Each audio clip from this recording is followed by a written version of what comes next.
Ladies and gentlemen, welcome back to the Crypto News podcast. It's your host, Matt Zahab. We are buzzing as always. You gotta love when a guest comes on for round two. That means they brought the noise on round uno. And Arjun Bhuptani is back for round two, co-founder of Everclear, no longer Connext. He used to be the co-founder of Connext, and now he's the co-founder of Everclear. I do love the name change. I love the new branding, and we're going to get into that because, folks, if you've never done a rebrand, it is literally shit show city population you. It is an absolute nightmare, and we'll get into that too.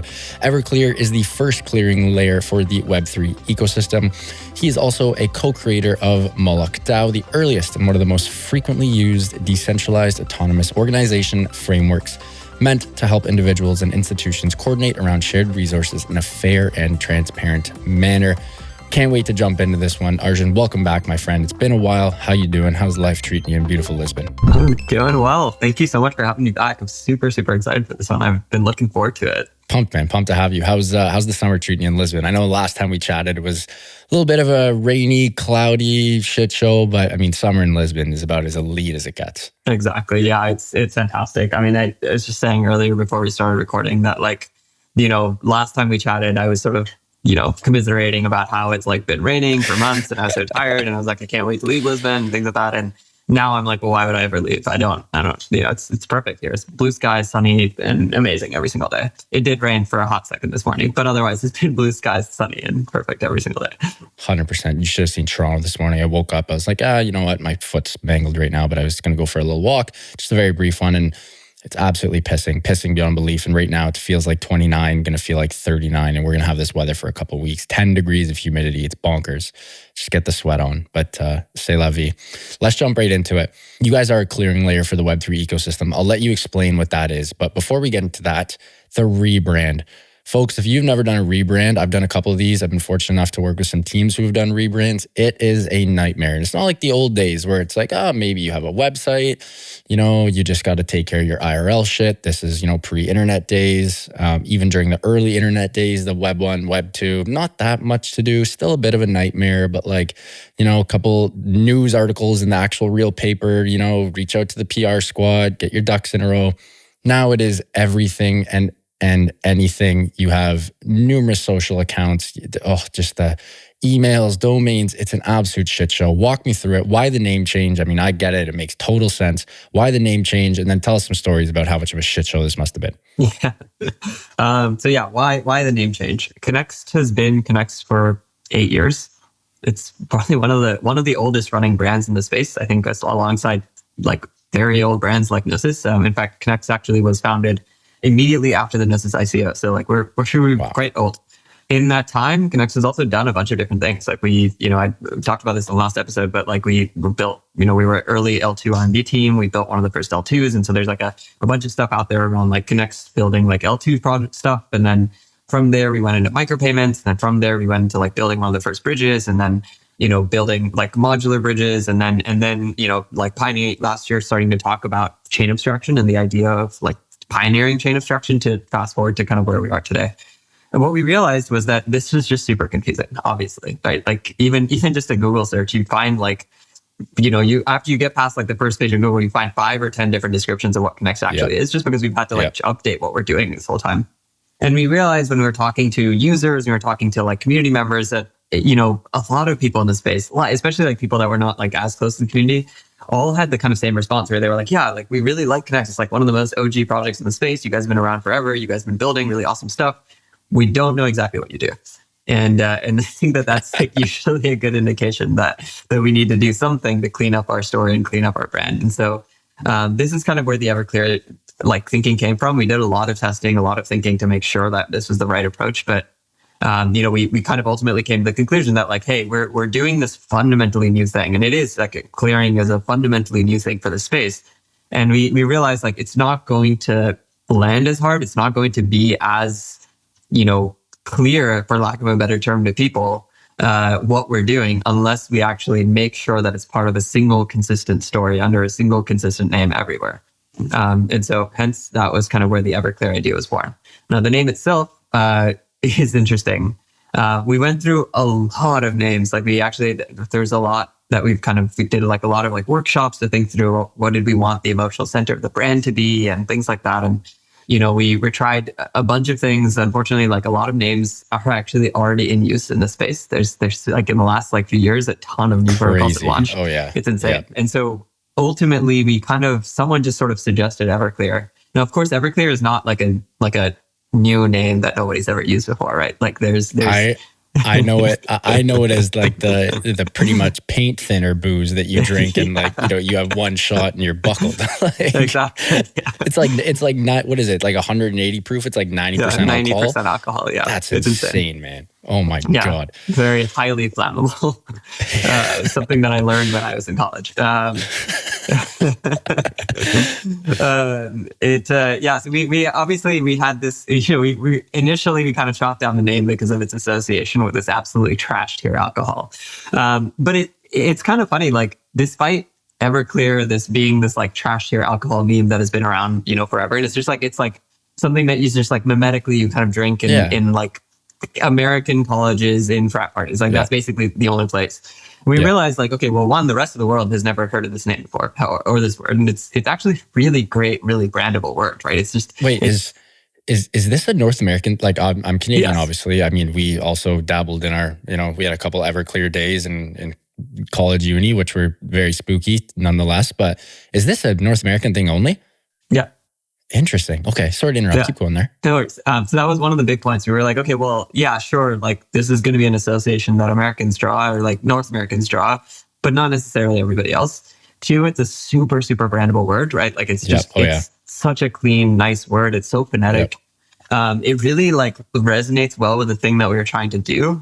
It's like, for lack of a term, better term, very clear. And what was perhaps most surprising was that it was like largely unused like namespace. We were able to get everclear.org. We're working on getting like the Everclear Twitter handle. Like there's a lot of largely like outside of the alcohol. And then there's also a band called Everclear. Outside of those two, like relatively, comparatively smaller uses of the name, there's not really anything out there. And then lastly, it was just, we went back and forth on the like association piece. And one thing we kind of realized was like, well, on the one hand, yes, like it draws this association. But on the other hand, no one is going to be like, okay, well, like associate the project with the booze. No one's going to mix that up, obviously, right? Yeah. And for anybody that does know of the alcohol, you're not ever going to forget the name. That's very true. Good point. And so we kind of saw this as well in action, where we saw like, well, when we announced the rebrand, there were a bunch of like, we just got a bunch of free marketing. There were like large Twitter accounts that like made fun of the name. They weren't necessarily making fun of the rebrand or anything. Everybody thought that the rebrand and like the positioning was fantastic, but there were like large accounts like retweeting and joking about the alcohol, and we were like, amazing, free marketing. Free impressions. I love that. That's good. What was the toughest part? Was there a specific handle, website, anything of the like that you're just like, damn, this is going to be a bit of a nightmare? Yeah. I think we lost the DNS name. I had thought that we got it, but then we saw it got purchased immediately afterwards. We're in the process of trying to figure out how to actually go and claim it, but yeah, it's a bit of a loss. I mean, it's fine. You can register other ones, but like that one is a bit of a blow. And it was something where it was on sale, and we'd like seen it and talked about it, but just like forgotten to pick it up. You said DNS or ENS? So Everclear.eth. Yeah. Man, remember 2 years ago when ENS names were the thing? Yeah. Well, if you're like for DAOs and stuff, they're still super important, right? Because like all of like the DAO voting is like mapped to ENS. So we're still trying to figure out how to like migrate DAO.connext.eth and that sort of stuff over.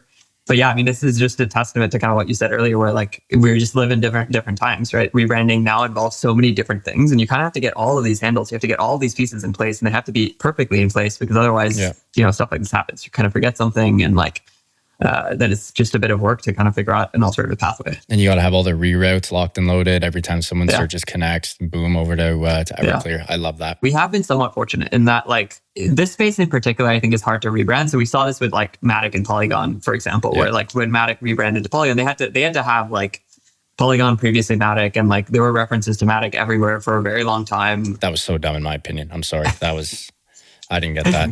I mean, it's worked out ultimately, but yeah, it was pain for them for a while, and I remember like it was so confusing for a while, and I think we've been really lucky in that, you know, a part of the reason that it's so challenging in this space is that you not only have like the organization, but then because these are like tokenized ecosystems, especially once you have a public token, right? There's just like tons and tons of other media out there that you just have never interacted with, that are writing about you, that are talking about your token, that are talking about your project. And if they're not talking about the project in the same way, if they're not talking about like the right brand, then it's of course like just pulling you in the opposite direction.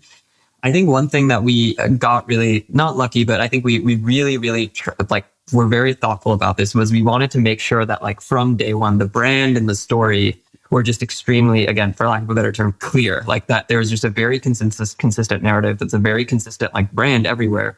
And we sort of realized that there's this like very, very short window up front where if you can really hit that window and like make sure that everybody hears about the rebrand as much as possible during that time, it really changes the trajectory of the rebrand. And I think we hit that window where we've noticed that, like, you know, if you go and you search like Everclear crypto today, like you'll find that the majority of the outlets that are out there have already updated, which is pretty awesome. I love that. Web3 branding as a whole, I think we don't do a good enough job. And part of it is our fault. Part of it is the ecosystem's fault, because you have a ton of companies where you have a DAO, then you have sort of the L2 or the L1, for example, or perhaps the L3, and then you have like a consumer-facing coin and then a stable coin. It's like a lot of people don't give a shit about the company or the parent company. They just give a shit about the coin. But then what if you have two coins? Like, it's just a nightmare. And then you look at sort of Web2, where it's just so beautifully and it's beautifully done. It's very simple. It's efficient. Like, an example, I'm sure you've seen that chart. It's like the chart of every single consumer brand in the USA. You have like your Johnson & Johnson and all those companies that literally own absolutely every single consumer product, whether it's shampoo, potato chips, blah, blah, blah, Coca-Cola, Pepsi. They literally own like 95% of every friggin' thing that you find in a Walmart. I'm never going to say, like, who owns San Pellegrino? I don't know. But, you know, I refer to them as San Pellis. I know the brand. It's easy. It's simple. And that's something I think we really need to work on. Because one of the most difficult parts of crypto is that first sort of mental front of mind verification layer, where it's like, is this what I think it is? And then it's something different. And it fucks with your head. And that, I don't know. Am I way off here? Or is that something that we got to work on? No, you're absolutely right. I mean, brands are super, super confusing in this space, right? Like, there are tons and tons of cases of projects just like launching like a sub product or something like that. And like people just not even knowing that it's like the same core team or anything like that. And sometimes this is done intentionally, right? Like a lot of teams will just like, and sometimes like it's worthwhile to do it intentionally. Sometimes it's obviously a little scammy, but like it is hard to kind of associate brands correctly in this space. And that association is also really interesting because like, unlike with San Pellegrinos, right? Like you're not like drinking San Pellegrinos and then being like, okay, I need to go figure out how to buy San Pellegrino stock. And like, whereas in crypto, it's like, okay, well, I go and I use like, you know, I don't know, XYZ product. And then I'm like, okay, well, how do I go and invest into this token? And like, you know, sometimes it gets really confusing because like XYZ product may have been built by team ABC, but then there may actually be another token called XYZ and people go and like pump the other token without realizing it's kind of insane. It's absolutely wild. Let's jump into clearing layers here. I feel like everyone knows what a traditional, you know, Web2 or TradFi clearing house clearing layer is. Very straightforward, exactly what the name sort of depicts. Now in Web3, it's a little bit different. And you guys, I was lurking your Twitter before the episode, and I believe you retweeted, someone else had this, and this is about Everclear. Everclear in regards to being a clearing layer. Instead of reinventing bridges or cross-chain interoperability standards, Everclear has opted for an approach that makes it easier for these players to interact and communicate with each other. And I think that's a really good, whoever did that, kudos to you, snaps to you, way better than I could have explained it. Everyone's talking about new bridge, XYZ, new cross-chain interoperability, communication layer, ABC. But like all we really need is if I'm buzzing on chain A and I want to withdraw on chain B, I don't give a shit how it happens. I just want it to be quick. I don't want to have to bridge a bunch. And I want my money or whatever crypto or thing I'm trying to execute to be done in a seamless, efficient, friction-free way. that's what you guys are doing. We love to see that. I want to throw the ball over to your court here. Could you just give a quick explanation of exactly what a clearing layer is and how you guys are moving and grooving in this space? Yeah, I think the quote that you gave actually does explain quite a bit. And I believe it was Noah who actually posted this. The core idea is that like we've sort of like, obviously there's like fragmentation throughout the space. We know that the like desired outcome, right? The desired outcome is like users shouldn't have to really know or care what chain they're on. We kind of call this chain abstraction.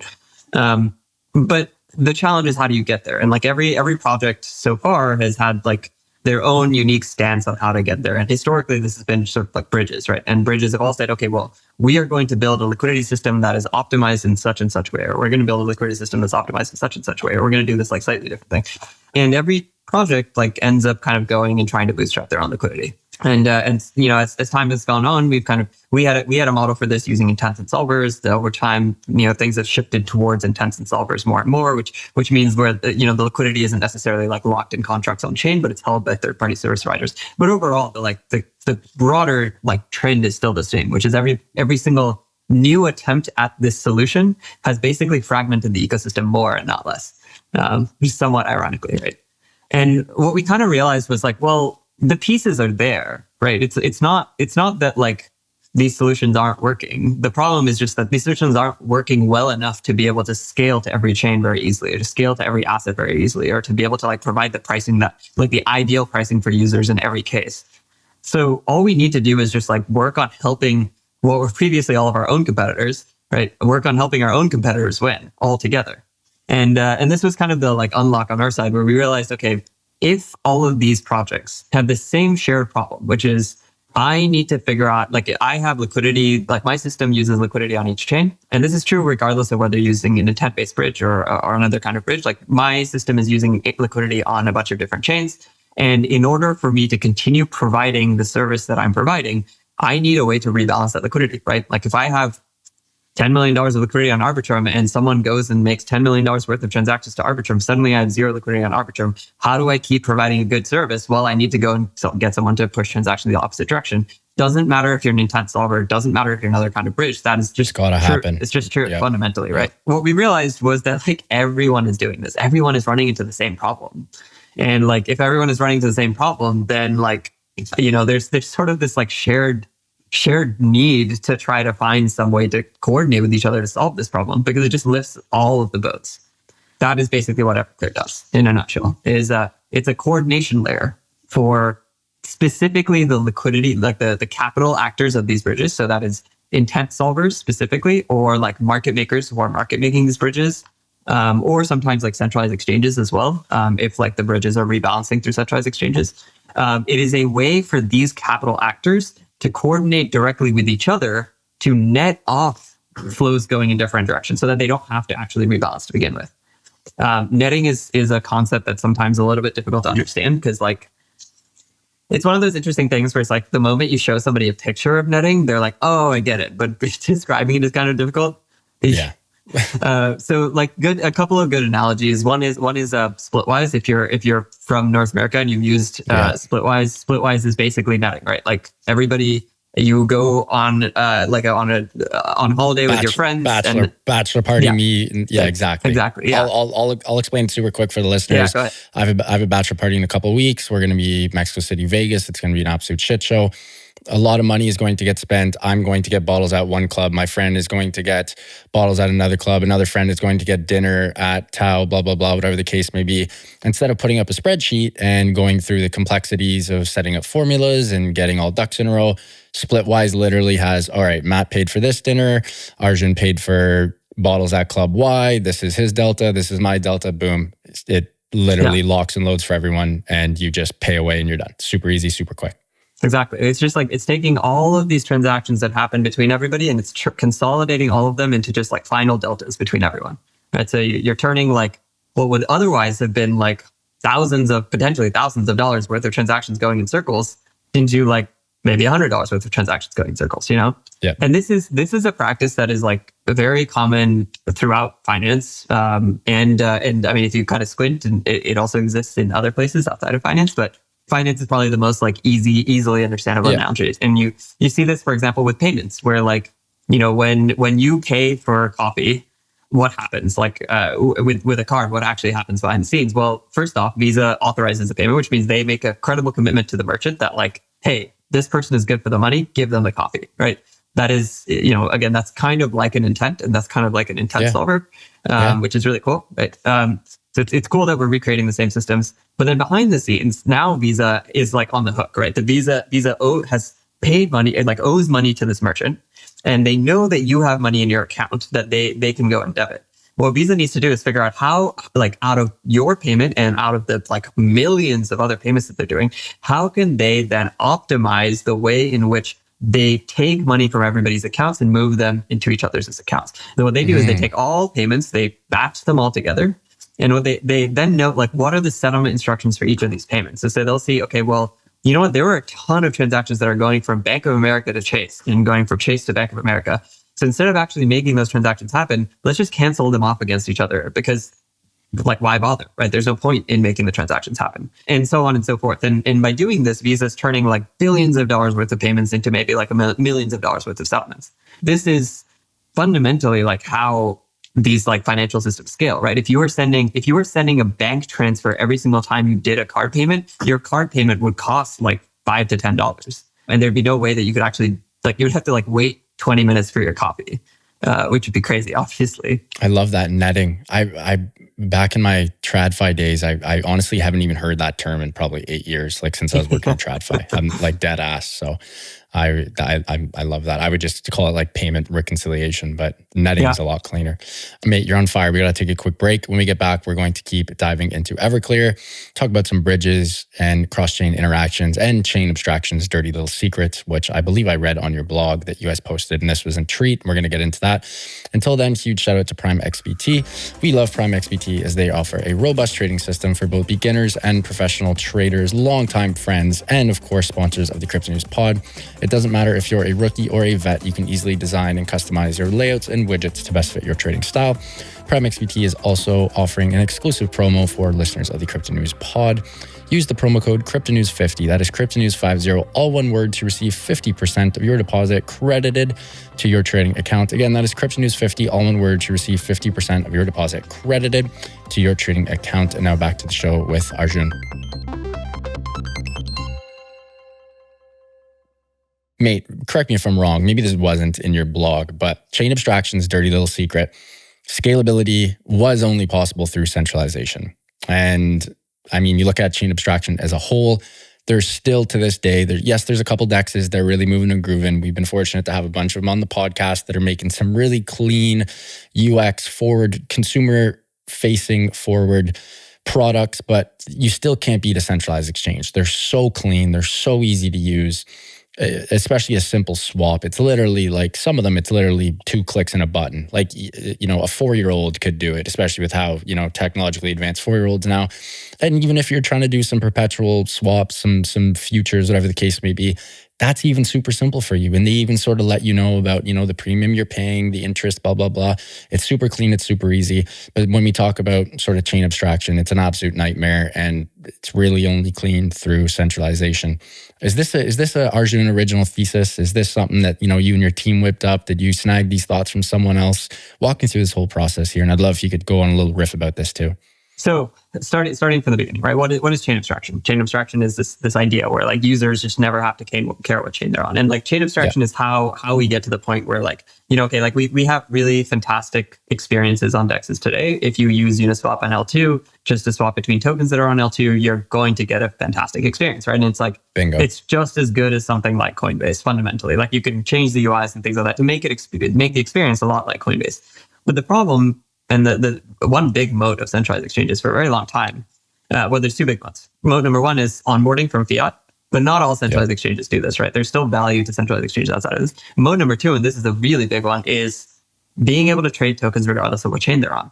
If you were using Coinbase and Coinbase was like, oh, wait, okay, like I need to, you want to go and trade Celo token? Okay, well, that Celo token is actually only available on Celo chain. Hold on, we're going to have to bridge your tokens over to Celo to do that. And you're going to have to pay all these fees. You're going to have to, you would obviously that lose the plot pretty quickly and not be interested anymore. And like Coinbase creates this like single unified trading experience. It's like, regardless of what chain the asset is on, you're going to get the best possible price. It's just like one single thing where they're providing consistent liquidity for everything. It gives them better pricing and it gives them a better experience. That is the end goal of chain abstraction, right? It's like with chain abstraction, we're going to be able to have DEXs that look like centralized exchanges. We're going to be able to have lending markets that look just like banks, and like, you know, it's going to be incredible. Like this has been the dream of crypto since 2016, at least since I started working on Ethereum.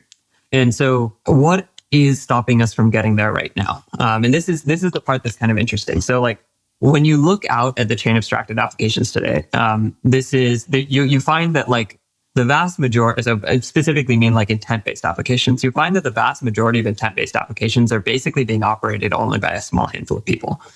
This includes, you know, what was previously Connext. Like there's, you know, we kind of first encountered this problem back in 2021, where we had we were like one of the first projects building using what you would now call intents. And like we had a bunch of, you know, third-party service providers that were providing liquidity in our system and like filling transfers across chains. And the experience was fantastic. The pricing was fantastic, but we kept running into problems. And the core problem that we kept running into was that like over time, right, like we call them routers. Every router's liquidity would move away from the chains that it was like on originally towards chains where the users were coming from. And so it would end up moving towards like random long tail chains that like, you know, no one actually wanted to go to. And of course, this router today, what you'd call solver, would have to go and rebalance. And this is what I talked about earlier. Like everybody has to go and rebalance their liquidity. In practice, only a very small percentage of people are able to rebalance effectively. Largely because the vast majority of people didn't even really care to do it. Like we found that out of, I think like 50 or so different routers that we had onboarded, maybe like 10% were rebalancing. And of that, maybe like 1 to 2 were doing it in a way that was even remotely profitable. Wow. And so when we went and we talked to these routers about it, you know, a lot of them were made up at the time of like staking service providers, like P2P Capital, right? Who are very, very like sophisticated infrastructure operators, right? They're, you know, the founders of P2P are the founders behind Lido. They understand DeFi super well. They understand finance super well. And yet they were just like, yeah, guys, like the only way we could do this profitably is if we were a market maker. Like you should, and this is not a system that is like conducive to being decentralized. It's a system that's conducive to market makers. That's wild. Yeah. I would have never thought that. So it really just comes down to like UX, user experience, and liquidity fragmentation across chains. Yeah, well, I mean, and it's just like because of the economics and the complexity of rebalancing, that's sort of where we are today. This is the dirty secret. I'm certainly not the first person to talk about this. I think we were maybe one of the first teams to discover this just because we ran into this problem before anybody else, but we just didn't realize at the time that it was like a generalizable problem.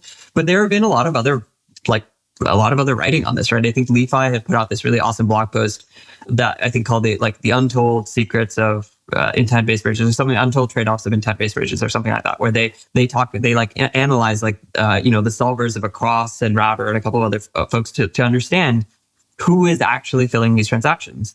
And similarly, like there's been a few other kind of analyses that have been done on other intent-based systems to figure out who is actually filling these transactions, and it's really a small number of people. And you know, on the one hand, there's benefits, right? There's research out there to support the idea that you don't actually need a ton of competition here. It just needs to be open. It needs to be an open system that anyone can compete in, but that you only need a relatively small number of participants in order to make the system fair. But the problem is that, like, one, that makes sense for like a DEX, right? But if you're talking about like the fundamental infrastructure that is powering every single on-chain interaction, well, that can't just be Wintermute, right? That can't just be one large market maker. It has to be like an open ecosystem. It has to be tons of people. And like, especially when you're talking about, hey, doing this not just for the top 5 to 10 chains or the top 2 to 3 assets, but also for like every new rollup that is launching. There are hundreds going live, right? There are 250 chains live today, and there will be probably well over 1,000 live by this time next year, likely in multiple thousands. We're getting a couple every day. Like there's a new rollup literally every single day that pops up. Exactly. And like, if you're a bridge, or if you're a market maker, or if you're a centralized exchange, like, how are you possibly like?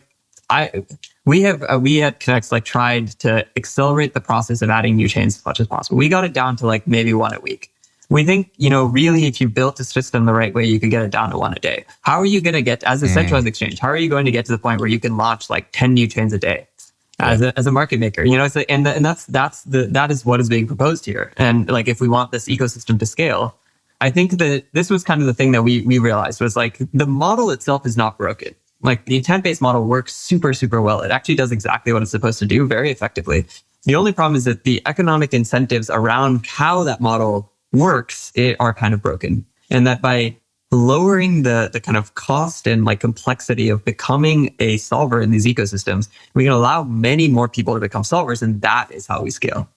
That was kind of the core thesis. Interesting.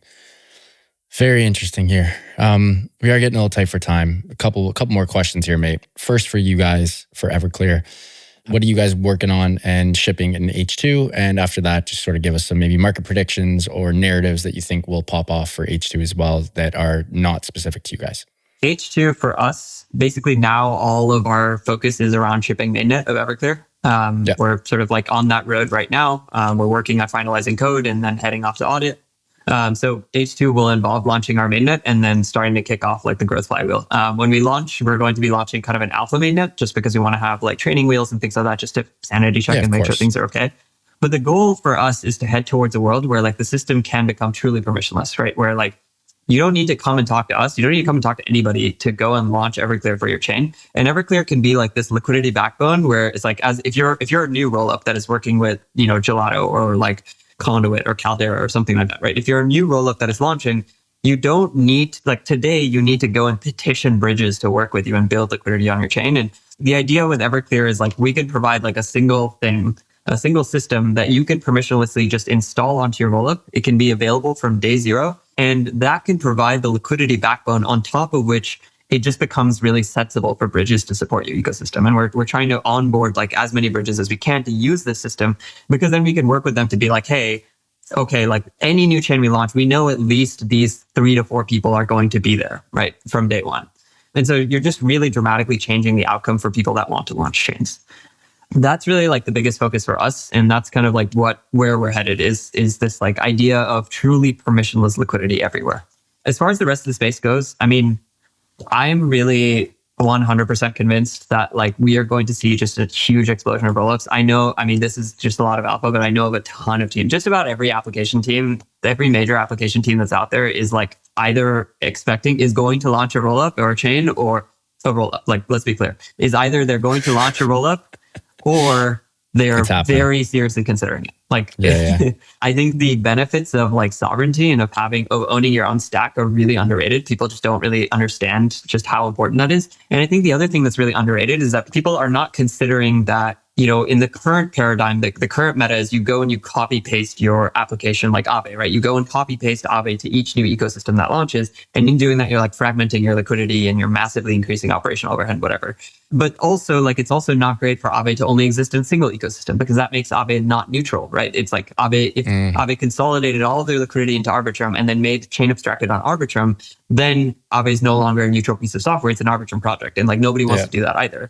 And so I think the solution that a lot of projects are heading towards is basically like, well, we want to be neutral. We want to have control of our own experience. We want to be able to put our hands up and say, this is the official place where Aave exists and it's not anything else. And so boom, Aave chain, right? And that is happening. And my guess is you will see every single major DeFi protocol that is like building basically something that requires liquidity and that like holds liquidity in a single place. You'll see every single major one launch a rollup sooner or later. Rollups. Yeah.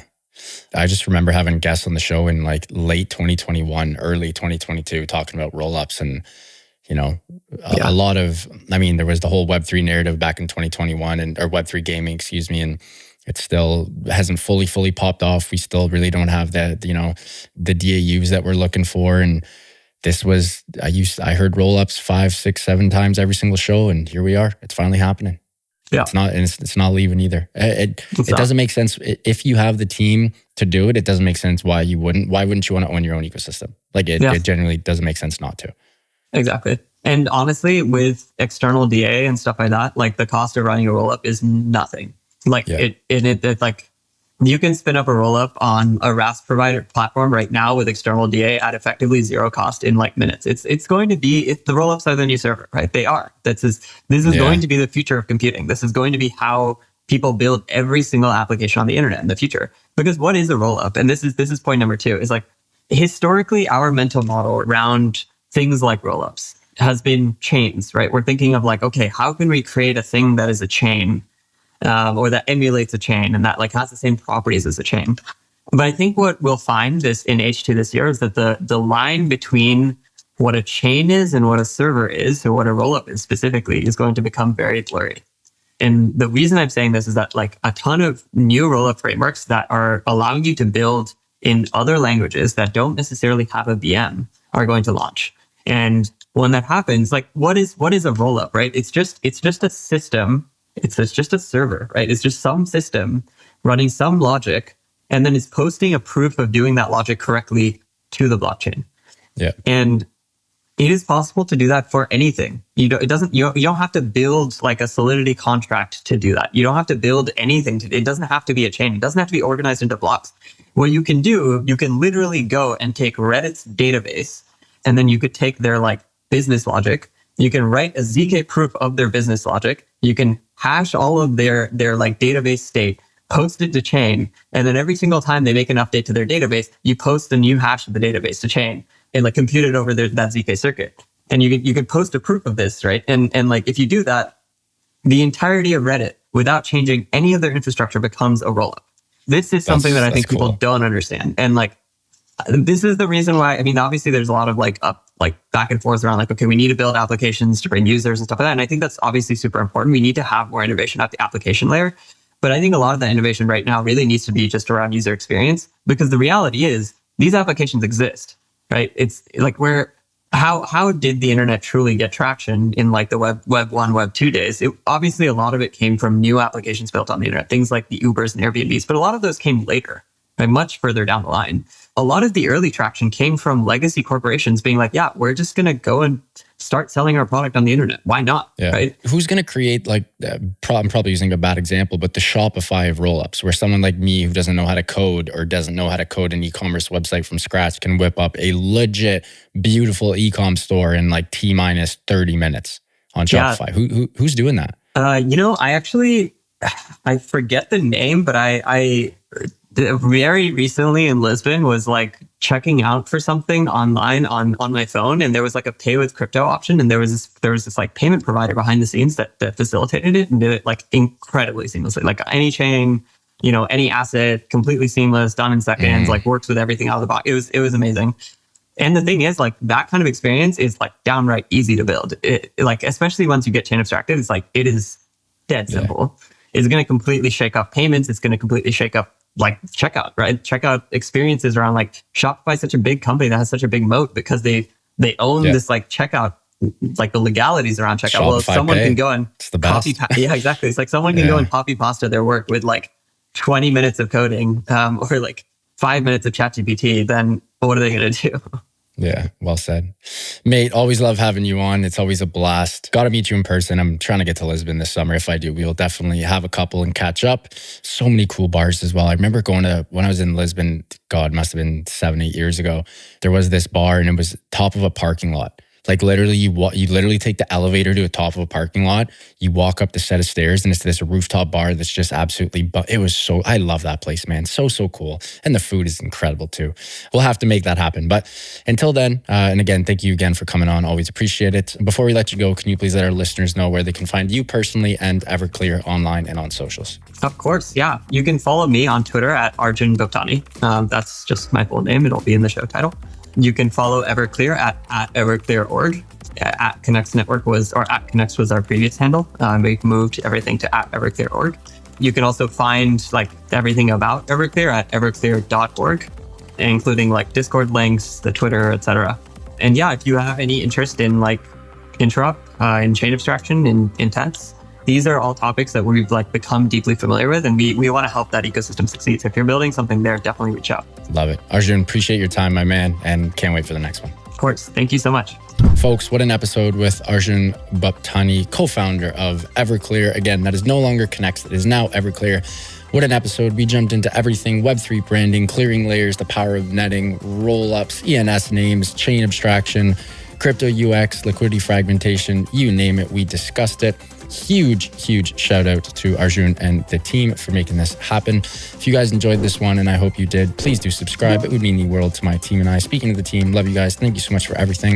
Eustace, you are the man. Appreciate your work as always. And back to the listeners, love you guys. Keep on growing those bags and keep on staying healthy, wealthy, and happy. Bye for now, and we'll talk soon.